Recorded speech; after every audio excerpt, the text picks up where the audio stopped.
Hello and welcome to today's video as we're going to discuss some team stats in relation to my power rankings and compare it to the last 8 world champions and the average that they had in those categories. Categories that I usually use for power rankings. I think last time I may have added one or two, changed some things trying to alter stuff, but after this video I may go back on that. So we have win rate, kills divided by deaths, gold difference per minute, kill death differential, tower differential, first blood percentage, first turret percentage, Drake percentage, Herald percentage, Baron percentage.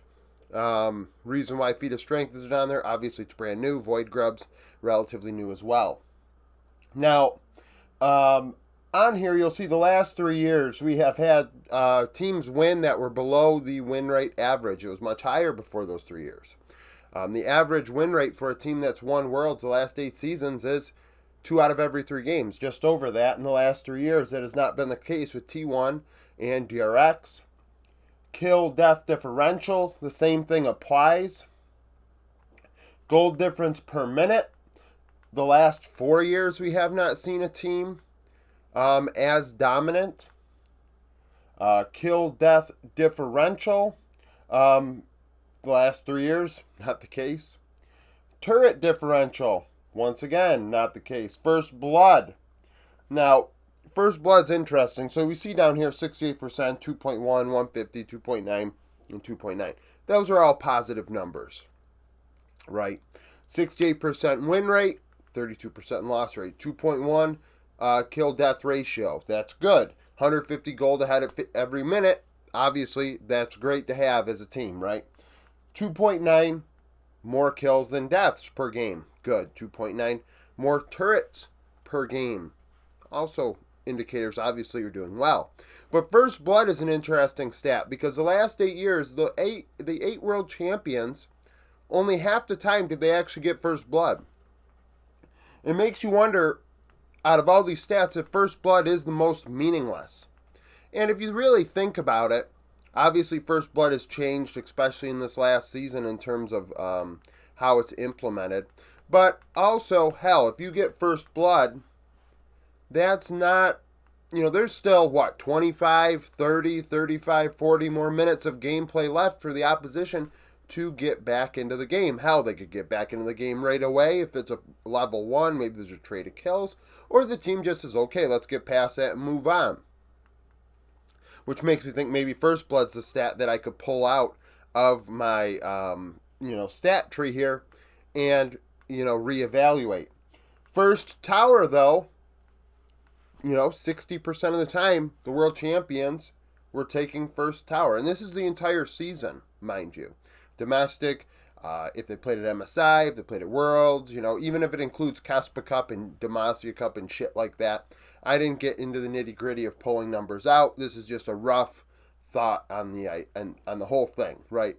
Because right now, I see KC in 11th in my power rankings, and they struggle in some categories. And they still are struggling in those categories at first stand. Taking objectives are not really their thing over the entirety. So you have to wonder, do these things matter? Do they matter? Maybe in present day they don't. You alter the amount an objective has in terms of effect on the game. Maybe, now when they take Baron, you don't get a 3-minute power play, it's 2.5 minutes. Or you took a Drake, we're going to change the impact of that Drake. Or, first blood, now you need to get the first 3, and then maybe a turret, and then this, that, and the third, and you get a Feat of Strength. There's an Atacon in there now. Let's move the Baron back. All this shit, right? They change the game, which is why we also made a video this past week. Not many people may have seen it, but I'm going to keep citing it anytime somebody brings it up in the comments. Player evaluation. We cannot look at it like traditional sports. Otherwise, you're making no sense by trying to compare it to, soccer, for example. I did find some traditional sports that we could maybe make comparisons to, but football, soccer is definitely one of the last ones. So, regardless, first turret, 60% of the time it's been taken. Well, we looked the last 2 years, T1 have been very effective at that. They get just over half of first bloods and 60 and 71% in 2023 of first turrets.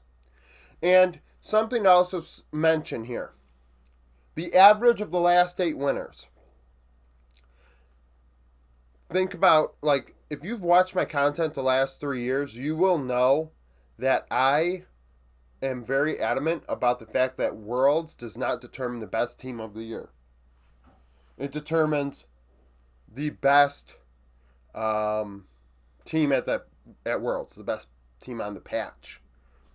Like in 2022, in my opinion, T1 was the best team in 2022, outright. In 2023, I believe JDG was the best team outright. And in 2024, I would be hard-pressed not to pick BLG or Gen G. So the fact of the matter is this. Maybe the world champion wasn't the best team, and maybe that's why the last 3 years I am saying, hey, the best team of the season was not the winner. But that's why we take an average. That's why we take 8 years and then compare it to what we're seeing right now. Drake percentage, average 59%. T1 reached that in 2023, but the other 2 years, not so much. Hell, it's all over the place. FPX kind of raised the bar for that category with a 68% take, which was the highest. Also, things to maybe even look at. Win rate-wise, FPX was the highest. They were the highest in kill death. Gold difference per minute was IG, but kill death differential, tied with IG for turret differential. FPX didn't do well in first blood, but were dominant in so many other categories. So really kind of proves further that first blood might be the most meaningless of these categories. 59% for Herald taking. Early game. Are you getting the Herald? Leading to first turret, perhaps. 59%. Last year, T1 got less than half of the Heralds in their games. But the year before, 61%, 59% for DRX. Baron percentage, 65%. Baron, later in the game, of course, is going to be more impactful. Now 25 minutes in the game. Hell, if you're in a good spot for Baron, you should be in a good spot to win the game, right? 65%, 2 out of every 3 Barons being taken by the world champions. And we look, the last 2 years, T1 have had 65% each year after a 3-year window where it wasn't the case. And it was higher prior to that. So Baron, maybe these objectives are not as important as they used to be, but they're still pretty damn important. Like, more often than not, you should be getting Herald. You should be getting Drakes. You should be getting Barons. You should be getting the first turret. At least half the time get the first blood. And in the end, you're going to result in having a positive turret differential, kill differential, gold difference per minute up above 150. Like, that sort of shit's going to happen if you're a world's caliber team. Now, what was interesting was I took these stats here, and I just compared it to what we have now. So, where teams are at right now in my power rankings and algorithm-wise. Like, where would this team in orange rank against the 60 teams or so that we have as world's qualifying teams? And this team would actually rank second, which is crazy enough. There's either one of two things that are happening. Because Koi continue to be in first place when I go back on my power rankings, and I do it this way and not the way I altered it a bit this past time. Koi remains first. So either one of two things is happening. Either one, GOL.GG's stats are fried on Koi for some fucking reason. Or two, Koi are extremely snake-bitten right now and are doing the right things, but simply not getting the results. And it's kind of wild. So over the last couple of years, we get big influxes of subscribers to this channel, usually due to, a Brazilian streamer watching my content, Cadril watch my content, somebody, watches the video, and then all of a sudden I get a couple thousand more subscribers or a few hundred more subscribers, and they don't know, how things have went over the years. But last year, for example, I was very critical of Koi going into the season. Now, Koi played very well in winter and then tailed off in spring and summer. But that young team, and then improved in mid, statistically are much better this year than they were last year, but the results aren't reflective of that. Does that mean, in my opinion, they should change anything? No. I think that if you're doing the right things, like these stats over the aggregate, if you take these stats and compare them to Koi's relative to everybody else, Koi's higher ranked, which is insane. That's not to say I believe Koi is a world champion team, because obviously there's no Western team that is a world champion contending team.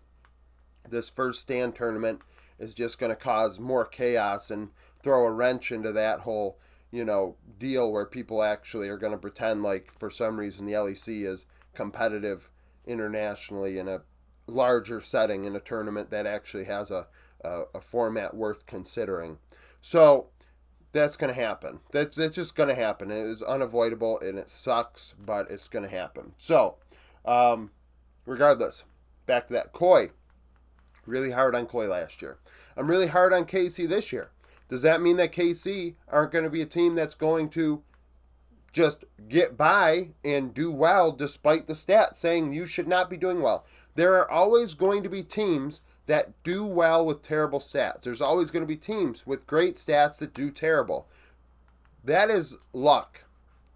That is winning those 50-50 coin flips. Like that is what it is.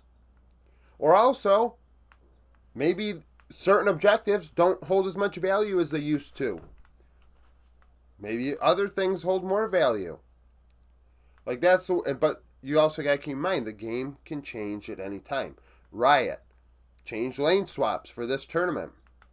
Riot tomorrow could say, we're going to change this and that. And then the game changes again. But over the 8 years, it seems like this is the average, and it makes sense. You should be you should be getting the majority of the Drakes, the Heralds, the Barons, the Turrets, the Kills. But First Blood is the one you don't need, which is, you need to get at least half the time, but you don't have to get it the majority of the time, which is definitely something interesting. Because you look, IG, FPX, and DRX didn't even have First Bloods the majority of the time. It's just, it's definitely an interesting thing to think about. And it's probably, like I said, because a First Blood could happen a minute and 45 seconds, 2 minutes into the game, and it's like, well, shit, we got 28 more minutes, or whatever, to recover from this. Whereas a turret, you're getting into maybe 10 minutes, 12 minutes. Hell, there are some games where it's 18 minutes before the first turret's taken. Those sort of games are the really boring ones to me, but it can happen. So, it is what it is. So just something interesting. I was thinking more about my power rankings today, and almost am I doing it in a way that makes sense? And due to the average of the last 8 world champions being second on that power rankings algorithm, I would say I'm probably on the right track here. Now, the last 3 years, these teams not as strong as this team. So maybe the impact of an entire season on determining the world champion has not quite been, as important as it's been, in years past. Maybe the last 3 years we've just had more competition for worlds. It's entirely possible. And more importantly, in the LCK, we see the LCK, the win rate being what it is. I mean, obviously the majority of those games took place there.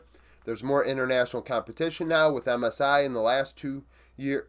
Last year, EWC, that also affects things. We got to keep that in mind. Things change, and I don't know. I think I'm on the right track here, despite there being some teams that are just simply outliers, that are outperforming what their stats say, and teams that are underperforming based on what their stats say. It's just, going to happen. So thank you for watching. If you liked the video, like it, subscribe to the channel. Subscribe to the channel for daily League of Legends content. Follow me on Twitter, join the Discord, become a YouTube supporter, and hope to see you again tomorrow.